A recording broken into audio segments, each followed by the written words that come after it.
भोली नंदन श्री गणेश की कथा सुनाते हैं, पावन कथा सुनाते हैं। क्यों सब देवों में सबसे पहले पूजे जाते हैं, हम कथा सुनाते हैं।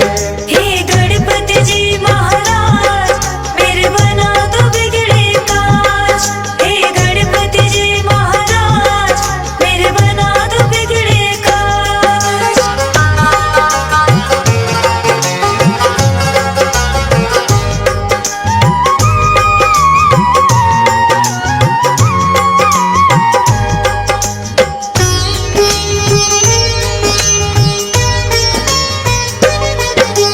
कैसे जन्म हुआ गणपति का पहले तुम्हें बताएं, गौरा कक्ष में शिव गण तो जब तब आ ही जाए। एक दिन गौरा माता गई थी करने को स्नान, बोली नंदी को रखना तुम द्वार पे अपना ध्यान। महलों के भीतर कोई भी आने ना पाए, स्नान ध्यान मेरा जब तक पूरा ना हो जाए। हाथ जोड़ कर नंदी ने कहा जैसा माँ आदेश, लेकिन भोलेनाथ आ गए करने को परवेश। भोलेनाथ को नंदी लेकिन रोक न पाते हैं, पावन कथा सुनाते हैं। क्यों सब देवों में सबसे पहले पूजे जाते हैं, हम कथा सुनाते हैं। हे गणपति जी महाराज, मेरे बना दो बिगड़े काज। हे गणपति जी महाराज, मेरे बना दो बिगड़े काज।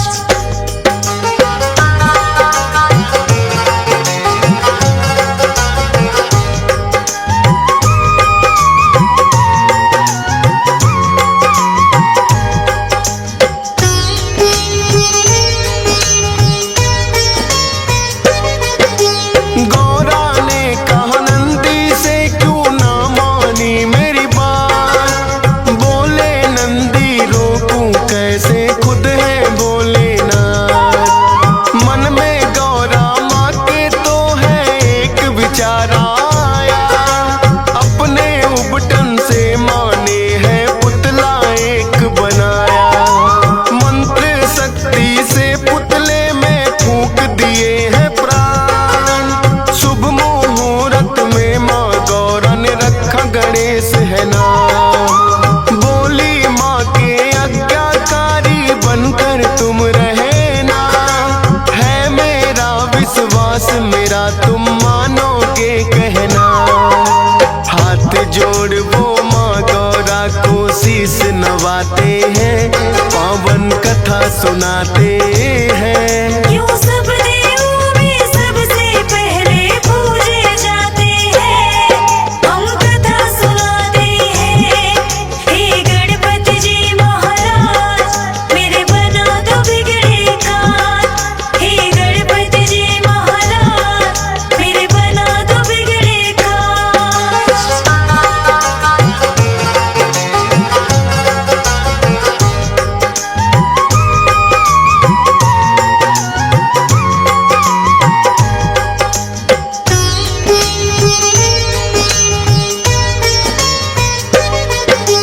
फिर एक दिन गौरा माता गई करने को स्नान, बिठा दिया गणपति बनाकर पहरे पर दरबार।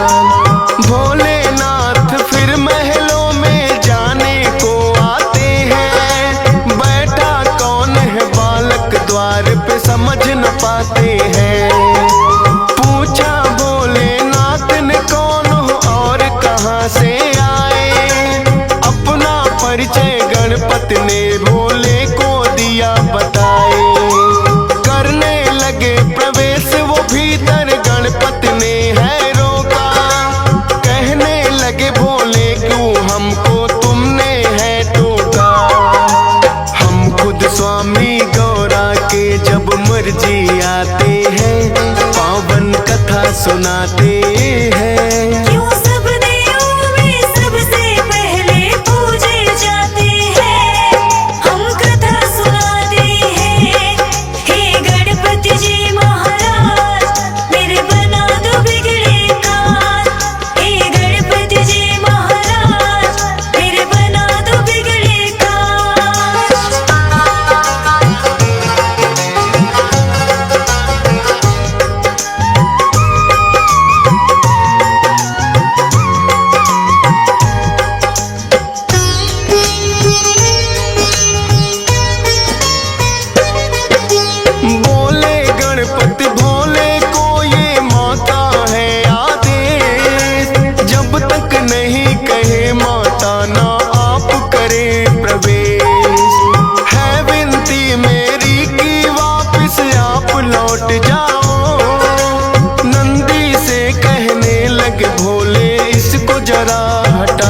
हटा न पाते हैं, पावन कथा सुनाते हैं। क्यों सब देवों में सबसे पहले पूजे जाते हैं, हम कथा सुनाते हैं। हे गणपति जी महाराज मेरे बना दो बिगड़े काज, हे गणपति जी महाराज मेरे बना दो बिगड़े काज।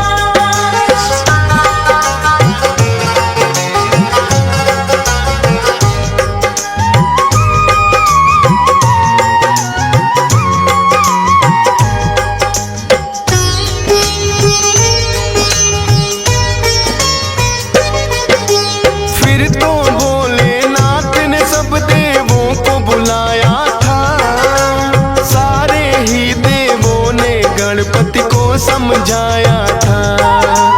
हटे नहीं जब द्वार से वो तो किया है बल प्रयोग, 5 शक्तियां इंद्र देव ने दी गणपति पे छोड़। लेकिन 5 शक्तियां भी कुछ काम न आई थी, लौट गई वो जब गणपति ने गदा चलाई थी। फिर तो भोलेनाथ को उन पे क्रोध हुआ भारी, लेकर के त्रिशूल आ गए स्वयं जटाधारी। क्रोध में भर भोले अपना त्रिशूल चलाते हैं, पावन कथा सुनाते हैं। क्यों सब देवों में सबसे पहले पूजे जाते हैं, हम कथा सुनाते हैं। हे गणपति जी महाराज मेरे बना दो बिगड़े काज, हे गणपति जी महाराज मेरे बना दो बिगड़े काज।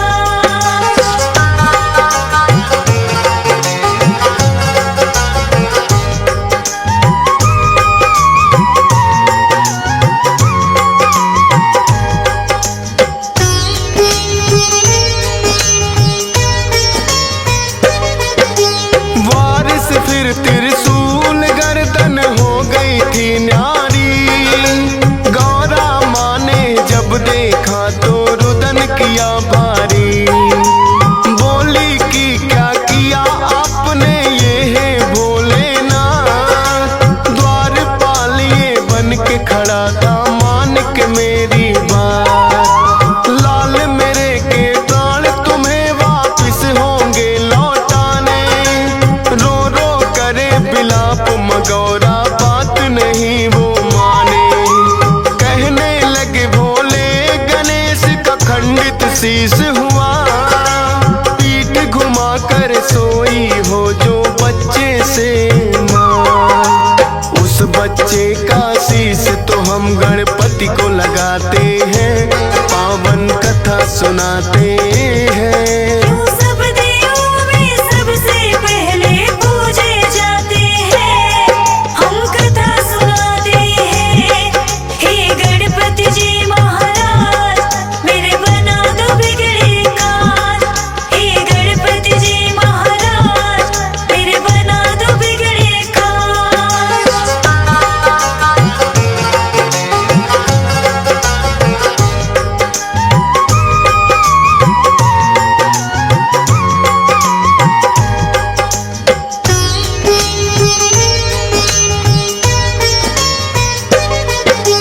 शिवगण तो फिर गौरा माँ ने लेने शीश पठाए, पीठ घुमा सोई माँ जिससे वो बालक न पाए। खोज खोज वो हार गए छानी दिशा सभी, एक हथनी आई नजर थी उन सबको तो तभी। हथनी के बच्चे की गर्दन वो तो ले आए, भोलेनाथ ने वो गर्दन गणपति को है लगाए। लगी जो गज की गर्दन वो जिंदा हो जाते हैं, सबसे पहले माता पिता को शीश झुकाते हैं। इसीलिए तो गजानन भी ये कहलाते हैं, पावन कथा सुनाते हैं। क्यों सब देवों में सबसे पहले पूजे जाते हैं, हम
ज्यादा ज्ञान। विष्णु जी की शरण में फिर तो दोनों आते हैं, पावन कथा सुनाते हैं। क्यों सब देवों में सबसे पहले पूजे जाते हैं, हम कथा सुनाते हैं। हे गणपति जी महाराज मेरे बना दो बिगड़े काज। हे गणपति जी महाराज मेरे बना दो बिगड़े काज।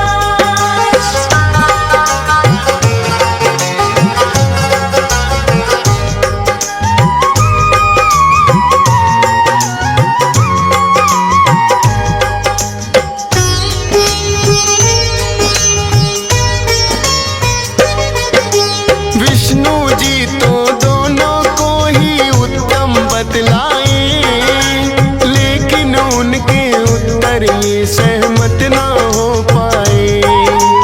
बोले विष्णु भोले देंगे इसका सही उत्तर, पूछो ये प्रश्न तुम तो उनसे ही जाकर।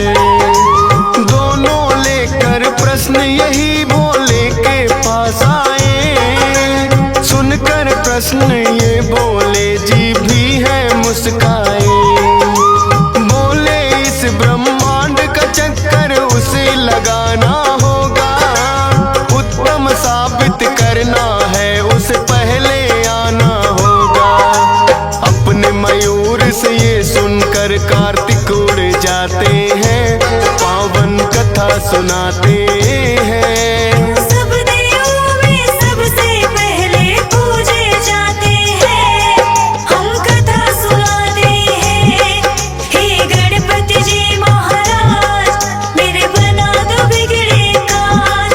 हे गणपति जी महाराज मेरे बना दो बिगड़े काज।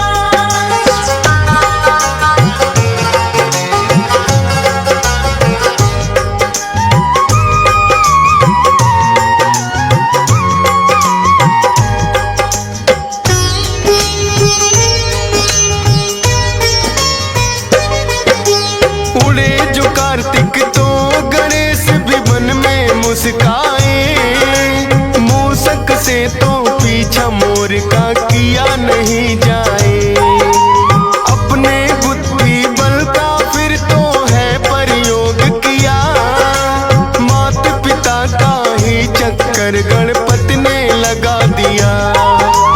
आपके ही चरणों में मेरी सारी सृष्टि है, कहने लगे भोले कि तुम्हारी दूर दृष्टि है। लौट के जब कार्तिक आए तो देख के चकराए, कैसे मुझसे पहले ये ब्रह्मांड घुमाए।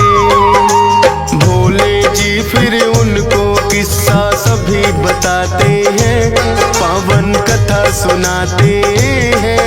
क्यों सब देवों में सबसे पहले पूजे जाते हैं, हम कथा सुनाते हैं।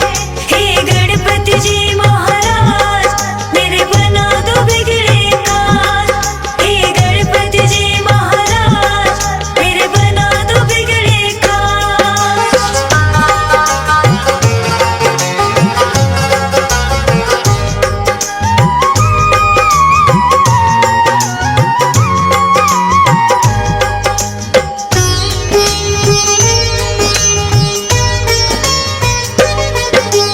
माता पिता के चरणों में ही होता है संसार।